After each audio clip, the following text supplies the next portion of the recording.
A chegada a España do cruceiro afectado por un brote de antivirus xerou preocupación nas últimas horas, aínda que os expertos insisten en que o risco para a poboación é moi baixo. Nas rúas, a cidadanía móstrase tranquila respecto a esta situación.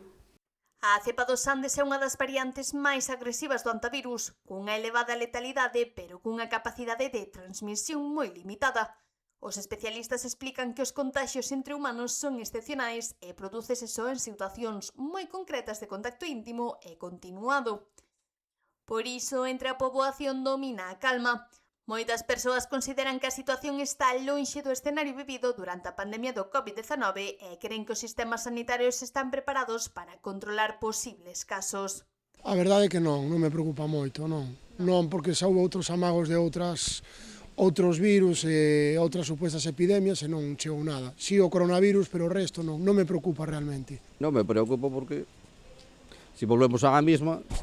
Soy sanitaria y confío en que nos están contando la verdad. Os expertos tamén lembran que o antivirus é unha enfermidade coñecida dende hai décadas e que non presenta unha transmisión comunitaria sostida.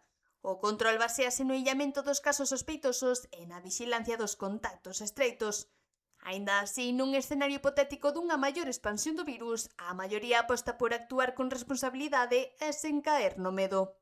Pois intentar pasalo ben, sí, dar máis paseos pola calle, que eso é, bueno, é boa cousa. Encerrarme vou encerrar, eso teño claro. Non, porque penso que o de hai uns anos, a maioría foi unha tomadora de pelo. Yo pues intentaría seguir las recomendaciones sanitarias. As autoridades sanitarias manteñen activo o seguimento do brote, mentres os especialistas lanzan unha mensaxe de tranquilidade. O risco de transmisión para a poboación xeral continúa sendo moi baixo e a día de hoxe descártase calquera escenario semellante ao dunha pandemia.